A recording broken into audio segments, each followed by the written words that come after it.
Good morning, everypony. Welcome to another episode of Archer Versus, the show of mine where I talk about other shows. Since I can't seem to keep track of my schedule due to management problems, today I'm going to talk about Growing Pains. Not the show, the Batman episode I previously teased. As a bit of a disclaimer, when I first saw this as a little filly, I remember seeing it end very differently. I won't say how it ended or how I remember it ended until we reach that part, but I will say that I tried to research it to see if it was a different editing, like Batman Beyond Return of the Joker. One edit had the Joker die via electrocution, another had him shot with the flag gun. But no matter how hard I searched, I could not find the ending I recalled.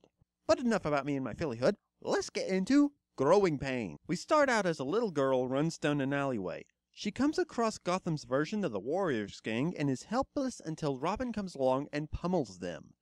He turns to find the girl running away. You're welcome. He gets cut off by the cops and Robin catches up to her. By the way, you're going to be seeing that a lot in this episode. I can't remember. That voice sounds familiar. Maybe... I can't remember. Oh, right! That's Helga from Hey Arnold. Sweet! Helga runs off with Robin, trying to catch up, but is stopped when he sees the bat signal. Here we learn that there is a serial robber who has held up what appears to be a convenience store, and Batman and Robin are on the case. Batman notices that Robin is fairly distracted, however, and after he tells Batman what happened earlier, the Dark Knight tells him that there is nothing that can be done for her, and that Robin needs to keep his head clear. And you need to keep your head clear. In this line of work, one slip is too many. Vintage Batman lecture.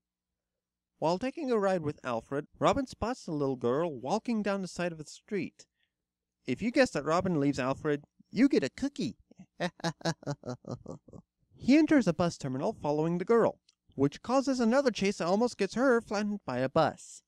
Rob saves her and swings onto a nearby rooftop. It's not you. I have to keep moving. There's a man after me. Who? I don't know. This scene is fairly depressing, but it's got tenderness that many other shows these days lack. Even MLP. Granted, MLP has episodes like Party of One, but how many others tackle adult themes like this? When Robin learns that she can't even remember her name, he gives her a new one. Annie. And right in time, as we learn who is following her. It's the robber that Batman has been tasked to track down. Who are you? What do you want? I'm her father, punk! Don't get in this guy's way, especially when you can tear apart a cash register and still have enough strength to smash a stone bench into pieces. By the way, this is Ron Perlman, the same guy who voices Slade in Teen Titans. Hell yeah! Robin unloads onto the guy, but does absolutely nothing. The guy's built like a brick house. Robin takes a bit of a beating before Batman intervenes. The dynamic duo chase the attacker down, but they lose him. When they go back to the bus terminal, Batman finds what appears to be mud near the smashed bench. They return to the Batcave. Well, Batman does. Robin rebels and runs off to search for Annie. Robin goes through a war zone? Seriously, this place looks like a bomb went off inside it. He finds her outside the Kane building. Aha! I see what you did there. As the spotlights shine on the building, this stirs a memory in Annie. A lighthouse.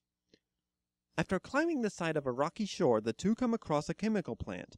Batman is hard at work analyzing the mud that he found when he discovers what the mud is. Oh my God.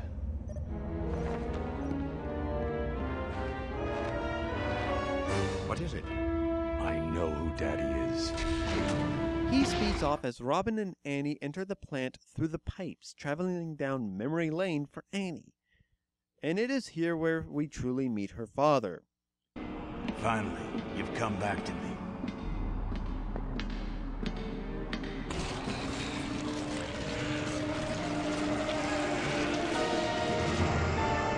Clayface. Yes, Clayface created Annie. When he and Batman had their last battle, it left him weakened, but over time he regained his strength enough to make a scout, Annie, to recon the area and see if it was safe for him to emerge. But she got lost and never returned, so he went out and searched for her. Save what? Don't you see? I'm not real. Clayface finds the two and attacks, trying to absorb Annie. Robin tries and fails to contain Clayface, but right when Clayface is about to kill Robin, Annie sacrifices herself to buy some more time for Robin to get away, but he retaliates by attacking a nearby vat of chemicals. Batman finally appears to save Robin, and after an explosion, paramedics soon arrive to wheel Clayface away. Sometimes there are no happy endings.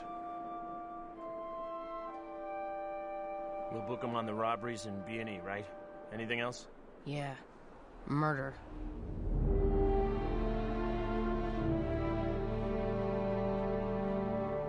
And with all that, you may be wondering what I think of the episode as a whole. Well, I'll tell you. I love this episode almost like a son, or in this case, a daughter. I think it's one of the best episodes for any television program I've ever seen. It's easily the best episode of this series, hands down, and it shows that the amnesia idea can be done right, in contrast to other shows. This episode didn't have Batman in it very much, and it didn't need to. It let Robin stand out and grow as a character. He's still a kid, yet he grew emotions for a girl he barely knew and began to care for her, only to have her ripped away from him. Earlier I mentioned that I remembered the ending to be very different. I still swear to this day when I was a little filly, it was Annie I saw being wheeled out, not Clayface. I saw Annie in a coma on that stretcher, and I assumed that she was in a coma. But when I saw how the story really ended, I grew to love it even more. As for the score it receives, it's easy. 10 out of 10. While I was doing this review, I did notice small audio problems with the copy, but it really does nothing to affect the episode and my views on it. The story is dark, weird, yet very touching and memorable. Just how a Batman episode should be. If you like this episode, leave a like in the comment in the box below, and I'll see you next time. Have a great day.